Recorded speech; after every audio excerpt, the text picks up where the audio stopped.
बच्चों, हिंदी विषय के अंतर्गत आज हम एक नया पाठ पढ़ेंगे जिसका नाम है दुख का अधिकार।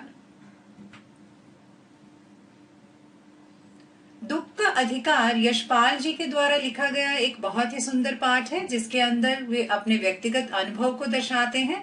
वे पाते हैं कि किस तरह से उस समय के समाज में भिन्नता देखने को मिल रही थी, दो वर्गों के बीच में अंतर स्पष्ट दिखाई दे रहा था और तरह तरह की रूढ़ियां और अंधविश्वास समाज में जकड़े हुए थे। इन्हीं सब का जिक्र यशपाल जी इस पाठ में करते हैं। आइए जानते हैं।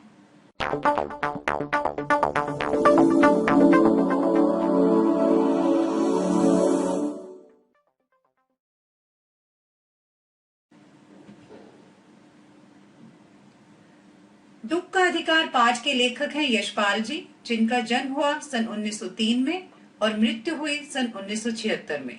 इनका जन्म स्थान रहा फिरोजपुर छावनी, पंजाब। जैसा कि हम सभी जानते हैं, यशपाल जी हिंदी साहित्य जगत के एक बहुत ही जाने माने लेखक रहे हैं और इन्होंने अपनी रचनाओं के द्वारा पाठकों को बहुत ही प्रभावित किया है और पाठकों ने उनकी रचनाओं को बहुत ही सराहा है, जो कि प्रशंसनीय है। आज का ये पाठ दुख का अधिकार दो वर्गों को संबोधित करते हुए दर्शाता है कि किस तरह से उच्च वर्ग और निम्न वर्ग में भिन्नता है, उनके अधिकारों में अंतर देखने को मिलता है। समाज में फैले अंधविश्वासों व वर्ग भेद को दर्शाता है आज का ये पाठ, जिसे आज हम पढ़ेंगे, जिसका नाम है दुख का अधिकार। सर्वप्रथम यशपाल जी का जीवन परिचय जान लेते हैं। यशपाल जी का जन्म फिरोजपुर छावनी में सन 1903 में हुआ। इन्होंने आरंभिक शिक्षा स्थानीय स्कूल में और उच्च शिक्षा लाहौर में पाई। जैसा कि उच्च शिक्षा के प्रबंध इनके गांव के स्कूल में नहीं थे, इसलिए इन्होंने निर्णय लिया कि उच्च शिक्षा के लिए ये पास के शहर जो कि लाहौर था, वहां पर जाकर ग्रहण की जाए। इसलिए ये लाहौर चले आए। आइए यशपाल जी के जीवन के बारे में कुछ और जान लेते हैं। यशपाल विद्यार्थी काल से ही क्रांतिकारी गतिविधियों में जुट गए थे।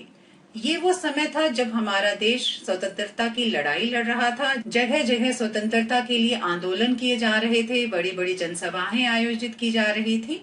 जैसा कि यशपाल जी उस समय युवावस्था में थे, तो इन गतिविधियों में बढ़ चढ़कर हिस्सा लेना स्वाभाविक ही था।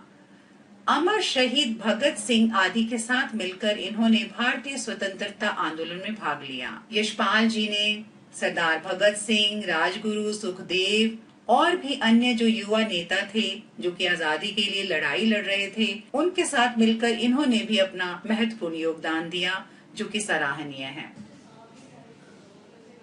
आइए इनकी कुछ प्रमुख कृतियों अर्थात रचनाओं के बारे में जान लेते हैं।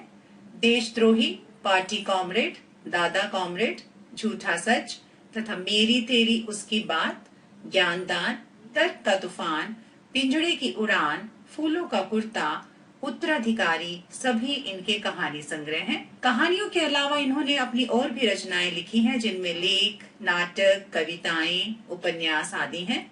सिंहावलोकन इनके द्वारा लिखी गई आत्मकथा है। पाठक इनकी रचनाओं को बहुत ही सराहता है। पाठक इनकी रचनाओं को पढ़कर उनसे प्रभावित हुए बिना नहीं रहता, क्योंकि इनकी कहानियों में समाज की जो वास्तविकता है उसकी तस्वीर उभर कर आती है, सच्चाई से वास्ता होता है पाठक का। इनके द्वारा लिखी गई कुछ प्रमुख रचनाओं की प्रतिलिपियां यहाँ दर्शाई गई हैं, जिसमें है मेरी तेरी उसकी बात, यशपाल जी के द्वारा लिखी गई एक बहुत ही सुंदर कहानी। तर्क का तूफान, ये भी यशपाल जी की एक कृति है। फूलों का कुर्ता और उत्तराधिकारी। जैसा कि हम सभी जानते हैं, यशपाल जी ने हिंदी साहित्य जगत में सर्वश्रेष्ठ कार्य किया है और उनकी रचनाओं को सभी ने बहुत सराहा है। इसके लिए उन्हें अनेकों पुरस्कारों से भी सम्मानित किया गया, जिसमें इन्हें साहित्य अकादमी पुरस्कार से नवाजा गया। मेरी तेरी उसकी बात कहानी के लिए यशपाल जी को साहित्य अकादमी पुरस्कार मिला।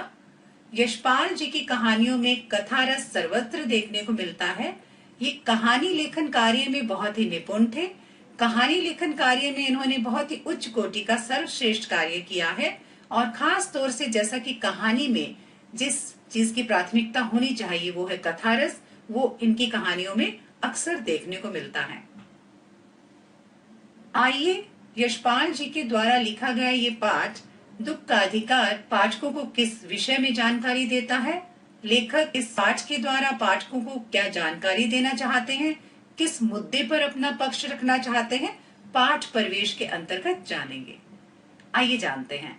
प्रस्तुत कहानी दुख का अधिकार देश में फैले अंधविश्वासों और ऊंच नीच के भेदभाव को बेनकाब करते हुए यह बताती है कि दुख की अनुभूति का अर्थ है एहसास, सभी को समान रूप से होती है।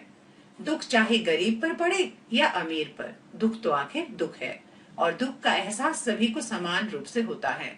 वे इस कहानी के द्वारा समाज में फैले अंधविश्वासों और ऊंच और नीच जो दो वर्ग देखने को मिलते हैं समाज में, उनके बीच में जो भेदभाव है, जो भिन्नता है, जो अधिकारों में अंतर है, इस सब का दृश्य उजागर करता है। आज की ये कहानी धनी लोगों की अमानवीयता का अर्थ है अत्याचारपूर्ण व्यवहार, जो कि धनी लोग गरीब लोगों के साथ बहुत ही अमानवीयतापूर्ण व्यवहार करते थे, उनके साथ अनेकों तरह से अत्याचार करते थे, उन्हें किसी तरह का कोई अधिकार नहीं दिया जाता था और गरीबों की मजबूरी, उनके हालातों को भी पूरी गहराई से उजागर करती है। आज की ये कहानी एक समाज की सच्ची तस्वीर सामने प्रस्तुत करती है। यह सही है कि दुख सभी को तोड़ता है। दुख चाहे किसी पर भी आन पड़े, दुख उस व्यक्ति को अंदर ही अंदर तोड़ देता है, कमजोर कर देता है। व्यक्ति बहुत ही लाचार और बेबस हो जाता है। दुख में मातम मनाना हर कोई चाहता है। दुख चाहे किसी पर ही आन पड़े, वह अपने दुख की अभिव्यक्ति और एहसास करना चाहता है। दुख के अक्षण से सामना होने पर सब अवश हो जाते हैं। अवश का अर्थ है बेबस हो जाते हैं, लाचार हो जाते हैं। दुख चाहे किसी पर भी पड़े, उसे अंदर ही अंदर कमजोर कर देता है और व्यक्ति लाचार और बेबस नजर आता है। पर इस देश में ऐसे भी अभागे लोग हैं, ऐसे भी बदकिस्मत लोग हैं जो कि गरीब लोग हैं, जिनके पास सुविधाएं नहीं हैं, जिन्हें न तो दुख मनाने का अधिकार है न ही अवकाश। ऐसे गरीब लोगों के पास अगर उनके जीवन में दुख भी आन पड़े तो उसका भी अधिकार नहीं मिलता है उन्हें, क्योंकि समाज में अनेकों तरह के बंधन लगाए गए हैं और ना ही उनके पास अवकाश है अर्थात समय है। दुख मनाने का उनके पास समय ही नहीं है, क्योंकि दुख मनाने के लिए समय की बहुत आवश्यकता होती है। व्यक्ति दुख का एहसास करे और अपनी अभिव्यक्ति कर पाए, लेकिन ऐसा उनके साथ नहीं हो पाता क्योंकि वे हालात के मारे हुए हैं। उनके पास वो सुख सुविधाएं नहीं है जिनके भरोसे वे दुख मना सकें। आइए पाठ का सार जानते हैं। दुख का अधिकार इस कहानी में लेखक ने बताया है कि हमारे देश में कुछ अभागे लोग ऐसे भी हैं कि जिन्हें दुख मनाने का भी अधिकार नहीं है। उनके पास वो समय भी नहीं है जिसकी वजह से वो अपना दुख प्रकट कर सकें, अपने दुख को अभिव्यक्त कर सकें। हमारे समाज में हमारी पोशाक देखकर ही हमारा स्तर निर्धारित किया जाता है। सर्वप्रथम मनुष्य की जो पहचान बनती है उसकी पोशाक ही होती है। पोशाक देखकर ही हम व्यक्ति को पहचान जाते हैं कि व्यक्ति समाज के कौन से वर्ग से आता है, उच्च वर्ग से अर्थात निम्न वर्ग से। ऊंची और अच्छी पोशाक वाले निम्न और मामूली पोशाक वालों के साथ संबंध नहीं बना सकते। समाज के ठेकेदारों ने जो बंधन बनाए हुए हैं, जो नियम बनाए हुए हैं, वो एक वर्ग के व्यक्ति को दूसरे वर्ग के व्यक्ति के साथ सुख दुख बांटने में बाधा बनते हैं। जैसे कटी हुई पतंग एकदम जमीन पर नीचे नहीं गिरती है, वैसे ही अच्छी पोशाक वाले मामूली अथवा गंदी पोशाक पहनने वालों की तरफ झुकते नहीं हैं। ऐसा हम समाज में अक्सर देखते हैं। उच्च वर्ग से आया हुआ व्यक्ति समाज के निम्न वर्ग से किसी भी तरह का संबंध नहीं रखना चाहता। वह उसके सुख दुख में भागीदार नहीं बनना चाहता, क्योंकि वह उन्हें नीच और निम्न कोटि का समझता है। ऐसे संस्कार व्यक्ति को बचपन से ही परिवार में मिलते हैं, जो कि सही नहीं है। मनुष्य को मनुष्य के साथ मानवता का व्यवहार करना चाहिए और एक दूसरे के सुख दुख को बांटना चाहिए। बाजार में फुटपाथ पर खरबूजे टोकरी में और कुछ जमीन पर रखकर एक अधेड़ उम्र की औरत कपड़े से मुंह छिपाए सिर घुटनों पर रखकर फफक फफक कर रो रही थी। एक दिन जब बाजार में लेखक आए थे तो उन्होंने फुटपाथ के किनारे देखा कि एक बूढ़ी औरत, अधेड़ उम्र की औरत बाजार में खरबूजे बेचने आई है, लेकिन वह अपना मुंह ढककर लगातार रोए जा रही है। उसे बहुत बड़ा दुख है, शायद वो जानना चाहते थे, लेकिन वो ऐसा नहीं कर पाए। वह खरबूजे बेचने के लिए लाई थी, परंतु उन्हें कोई खरीद नहीं रहा था। आसपास की दुकानों पर बैठे लोग घृणा की दृष्टि से उस स्त्री के संबंध में बातें कर रहे थे। लेखक ने पाया कि उस बूढ़ी औरत के दुख को कोई नहीं जान रहा, बल्कि उसके हालात का, लाचारी का मजाक उड़ा रहे हैं। कोई उससे खरबूजे नहीं खरीद रहा, जबकि वह खरबूजे बेचने के लिए लाई थी। कोई उसकी मदद को आगे नहीं बढ़ रहा था। और आसपास की दुकानों पर बैठे जो लोग थे, दुकानदार थे या बाजार में आने जाने वाले लोग थे, उस स्त्री की तरफ घृणा की दृष्टि से देख रहे थे, उसके बारे में तरह तरह की बातें कर रहे थे। लेखक उस स्त्री से उसके रोने का कारण जानना चाहता था। लेखक यह सब देखकर बहुत ही दुखी हुए। उनके मन में एक व्यथा उठी और वे उस स्त्री का दुख जानना चाहते थे, परंतु वो नहीं कर पाए। परंतु अपनी पोशाक का लिहाज कर वह फुटपाथ पर उसके साथ न बैठ सका। उसकी पोशाक ही इस व्यवहार के बीच में बाधा बन गई, क्योंकि व्यक्ति की जो पोशाक है वो व्यक्ति की पहचान बन जाती है। आसपास बाजार में आने जाने वाले लोग लेखक को जानते थे कि वो एक सभ्य समाज से संबंध रखते हैं, उच्च वर्ग से आए हैं। अगर वे उस निम्न वर्ग की औरत के साथ उन्हें बैठा पाते तो वे उनके बारे में भी तरह तरह की बातें बनाते। वहीं एक आदमी कह रहा था कि क्या जमाना आ गया है, क्या समय आ गया है कि जवान लड़के को मरे एक दिन भी नहीं हुआ है कि ये बेहया बेशर्म औरत दुकान लगाकर बैठी है। उस निम्न वर्ग की औरत के बारे में, उसके हालात के बारे में लोग तरह तरह की बातें बना रहे थे। उसके दुख को कोई भी नहीं समझ रहा था और कह रहे थे कि इस औरत को तो अपने जवान लड़के के मरने का भी कोई दुख नहीं है। दूसरा कह रहा था कि जैसी नीयत होती है अल्लाह भी वैसी ही बरकत देता है। एक दूसरे व्यक्ति ने भी अपनी बात आगे रखी और उसने उस निम्न वर्ग की औरत के बारे में कहा कि इन लोगों की तो नीयत ही खोटी होती है, इनकी तो नीयत ही बहुत छोटी होती है। पर जैसी नीयत होती है व्यक्ति की, जैसी भावना होती है, ईश्वर भी उन्हें वैसी ही कृपा देता है, उन पर वैसी ही कृपा करता है। तीसरे का कहना था कि इन लोगों के लिए संबंध कुछ नहीं, रोटी ही सब कुछ है। बाजार में आने वाले लोग तरह तरह की बातें बना रहे थे। एक अन्य व्यक्ति ने उस औरत के बारे में कहा कि इनके लिए तो सब रोटी का टुकड़ा ही है, इनके लिए तो जो रिश्ते नाते हैं, जो संबंध हैं, वो कोई मायने नहीं रखते। परचून की दुकान पर बैठे लाला ने कहा कि इन लोगों को दूसरे के धर्म ईमान की भी चिंता नहीं है, इनका तो कोई धर्म ईमान है ही नहीं और ये दूसरे के भी धर्म ईमान की कोई फिक्र नहीं करते। जवान बेटे के मरने पर 13 दिन का सूतक होता है। समाज में ये नियम बनाए गए हैं कि किसी के घर में अगर कोई पैदा होता है या मरता है तो 13 दिन का शोक मनाया जाता है या खुशी मनाई जाती है। इस दौरान किसी बाहर के व्यक्ति को उनके साथ कोई भी संबंध या छूना नहीं होता। और यह आज ही खरबूजे बेचने आ गई है और इसे तो कोई फर्क ही नहीं है, कल ही इसका बेटा मरा है और ये बाजार में सौदा करने आ गई है। लोगों ने उसकी मजबूरी को नहीं समझा, लोगों ने उसके हालात और दुख को नहीं जाना। लड़का शहर के पास 1.5 बीघा जमीन में तरकारियां बोता था।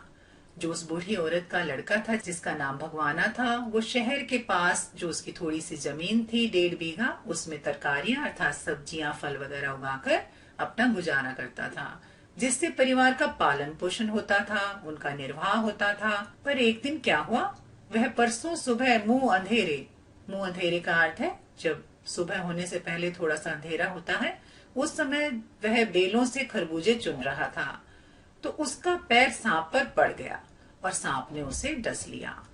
ये एक दुखद दुर्घटना उसके साथ घटी कि अनजाने में उसका पैर सांप पर जा पड़ा। जब वह अपना कार्य कर रहा था खेत में तो सांप ने उसे डस लिया। उसका क्रियाक्रम करने में इनकी सारी जमा पूंजी समाप्त हो गई। उसकी माँ ने उसे बचाने के बहुत प्रयास किए। जैसा कि हम जानते हैं, सांप के विष से बच पाना बहुत ही मुश्किल है। उस बूढ़ी औरत ने अपने बेटे को बचाने के तरह तरह के प्रयास किए। वह ओझा को बुला लाई, उसका इलाज कराने में उसकी संपत्ति धन सब खर्च हो गया और आखिर में बेटा भी चल बसा। बच्चे भूख से बिलख रहे थे, रो रहे थे। बहू को बुखार हो गया था, वह ताप से तप रही थी। बुढ़िया को कोई उधार देने वाला भी नहीं था क्योंकि वह एक निम्न और गरीब परिवार से संबंध रखती थी। अब तो उसके घर में कोई कमाने वाला भी नहीं था। लोगों को भय था कि अगर इसे धन दे दिया गया, इसकी मदद कर दी गई, तो यह वापस नहीं लौटा पाएगी। वह रोते बिलखते खरबूजे बेचने बाजार में आ गई। उस पर बहुत बड़ी विपदा आन पड़ी थी। अब उसके सामने एक मजबूरी थी कि उसके जो पोता पोती हैं, घर में बहू है, उनका निर्वाह कैसे होगा। आखिर में उसने फैसला किया कि घर में जो खरबूजे बचे हैं, जो थोड़े बहुत फल सब्जियां बची हैं, इन्हें बाजार में बेचकर पैसा लाया जाए और इन्हें खाने को और दवा दी जाए। कल जिसका बेटा चल बसा था, अर्थात मृत्यु हो गई थी जिसकी, स्वर्ग से धार गया था, मजबूरी में उसे आज बाजार में खरबूजे बेचने पड़ रहे हैं। ये उसके हालात और मजबूरी को दर्शाता है कि उसे अपने हालात के कारण ही ऐसा करना पड़ा, जबकि उसके ऊपर बहुत ही बड़ा दुख आन पड़ा था। लेखक को याद आया कि पिछले साल उसके पड़ोस में भी एक पुत्र की मृत्यु हो गई थी। एक माँ के पुत्र की मृत्यु हो गई थी और 2.5 मास तक वह पलंग से न उठ सकी थी। उसे बहुत बड़ा दुख था, जैसा कि हर माँ के लिए उसके पुत्र की मृत्यु एक बहुत ही बड़ा दुख होता है, चाहे वो महिला उच्च वर्ग से संबंध रखती हो या निम्न वर्ग से। माँ के लिए तो बेटे के चले जाने का दुख बहुत ही बड़ा दुख होता है। पुत्र वियोग में, अर्थात पुत्र के चले जाने में बार बार उसे मूर्छा आ जाती थी, बेहोशी आ जाती थी। 2 डॉक्टर उसकी सेवा में उपस्थित रहते थे। एक तरफ तो लेखक इस बूढ़ी लाचार औरत की दशा देखकर बहुत दुखी थे, दूसरी तरफ उन्हें अपने पड़ोस में रहने वाली एक महिला की याद आ रही थी जिसके पुत्र की भी मृत्यु हो गई थी और वह 2.5 मास तक उसका दुख मनाती रही थी। उसे बार बार बेहोशी आ जाती थी। 2 डॉक्टर उसकी सेवा में हरदम खड़े रहते थे। लेखक समाज के इन 2 वर्गों के हालात, परिस्थितियों के अंदर अंतर साफ देख रहे थे। वे देख पा रहे थे कि किस तरह से 2 वर्गों के अधिकारों में और उनकी परिस्थितियों में कितना अंतर है। सारा शहर उसके पुत्र शोक से दुखी था और आज इस बुढ़िया के पास शोक मनाने अर्थात दुख मनाने की सुविधा भी नहीं है और उसे यह अधिकार भी नहीं है कि वह दुखी हो सकती है। यह सोचते हुए लेखक चला जा रहा था। लेखक इन दोनों महिलाओं की परिस्थिति अर्थात हालात से वाकिफ थे और वे अंतर साफ देख रहे थे कि किस तरह से जिस औरत के पास सुविधाएं नहीं हैं, बहुत ही निम्न और गरीब परिवार से वो आती है, उसे तो यह अधिकार भी नहीं कि वह अपने बेटे के मरने का दुख मना सके, क्योंकि ऐसी परिस्थिति में कोई भी उसकी मदद को आगे नहीं बढ़ रहा था। जबकि दूसरी ओर सभ्य और उच्च वर्ग से जो महिला थी, उसके बेटे की भी मृत्यु हो गई थी। उसके शोक में सारा शहर दुखी था और उसके बारे में चिंतित भी था। यहाँ पर साफ तौर से 2 वर्गों की जो वास्तविक दशा है उसको दर्शाता है। उसका साफ और स्पष्ट चित्र हमारे सामने प्रस्तुत करता है कि किस तरह से निम्न वर्ग के लोगों को दुख मनाने का भी अधिकार नहीं है। लेखक ने इस पाठ का शीर्षक बहुत ही सही और उचित रखा है, दुख का अधिकार, जो कि बहुत ही सही सटीक बैठता है। आइए इस पाठ से कुछ प्रश्न उत्तर जान लेते हैं। पहला प्रश्न है, खरबूजे बेचने वाली स्त्री से कोई खरबूजे क्यों नहीं खरीद रहा था? आइए उत्तर में जानते हैं। उत्तर है, खरबूजे बेचने वाली स्त्री से कोई खरबूजे इसलिए नहीं खरीद रहा था क्योंकि वह कपड़े से मुंह छिपाए और सिर को घुटनों पर रखे फफक फफक कर रो रही थी। वह जो कार्य करने आ रही थी, दुख के कारण वह नहीं कर पा रही थी। वह खरबूजे खरीदने के लिए किसी को भी नहीं पुकार रही थी क्योंकि उसे अपने मरे हुए बेटे की याद आ रही थी। उस स्त्री को देखकर लेखक को कैसा लगा? आइए उत्तर में जानते हैं। उत्तर है, उस स्त्री को रोते देखकर लेखक के मन में व्यथा सी उठी, बेचैन हो उठे वो, परंतु अपने अभिजात वर्ग के होने के कारण, अभिजात वर्ग का अर्थ है उच्च वर्ग का होने के कारण, वह उसके पास बैठकर उसके रोने का कारण न जान सका। कहीं न कहीं उसके द्वारा पहनी गई पोशाक ही इस बात के बीच में बाधा बन रही थी। लेखक उस बूढ़ी औरत के दुख को जानना चाहते थे, लेकिन कहीं न कहीं वो भी अपने संस्कारों और समाज के बंधनों में जकड़े थे, जिस वजह से वो ऐसा नहीं कर पाए। अगला प्रश्न है, मनुष्य के जीवन में पोशाक का क्या महत्व है? आइए जानते हैं। उत्तर है, मनुष्य के जीवन में पोशाकों का बहुत महत्व है। पोशाक को देखकर ही पता चलता है कि व्यक्ति उच्च वर्ग का है अथवा निम्न वर्ग का। पोशाक मनुष्य का समाज में स्तर निर्धारित करती है, उसका दर्जा निर्धारित करती है। पोशाक से ही मनुष्य की आर्थिक एवं सामाजिक स्थिति का ज्ञान होता है। सर्वप्रथम मनुष्य की पहचान उसकी पोशाक से ही होती है। पोशाक के द्वारा ही हम जान लेते हैं कि व्यक्ति उच्च वर्ग से आया है अर्थात अमीर वर्ग से आया है या गरीब वर्ग से, और यह पोशाक ही मनुष्य का समाज में दर्जा निर्धारित करती है और समाज में उसकी क्या स्थिति है, उसकी आर्थिक स्थिति क्या है, उसकी सामाजिक स्थिति क्या है, इस सब का ज्ञान देती है। चौथा प्रश्न है, पोशाक हमारे लिए कब बंधन और अड़चन बन जाती है? आइए उत्तर में जानें। पोशाक हमारे लिए तब बंधन और अड़चन बन जाती है जब हम अपने स्तर से नीचे के लोगों की भावनाओं को समझना चाहते हैं, उनके दुख दर्द को समझना चाहते हैं, जानना चाहते हैं। उस समय हमें लगता है कि हम समाज के भय से, समाज के डर से उन लोगों के साथ बैठकर उनका दुख दर्द नहीं जान सकते, क्योंकि कहीं न कहीं समाज के बनाए गए बंधन इस बीच में अड़चन बन जाते हैं। इस प्रकार पोशाक दो विभिन्न वर्गों में व्यवधान बन जाती है, बनकर खड़ी हो जाती है, एक बाधा उत्पन्न करती है, क्योंकि व्यक्ति की पहचान पोशाक से ही होती है। पोशाक से ही जाना जा सकता है कि व्यक्ति कौन से वर्ग से आया है, और समाज के बनाए गए बंधन और ये पोशाक दो वर्गों के व्यक्ति के बीच में एक द्विधा उत्पन्न करती है, एक अड़चन पैदा करती है। पांचवा प्रश्न है, लड़के की मृत्यु के दूसरे दिन बुढ़िया खरबूजे बेचने क्यों चल पड़ी? आइए जानें।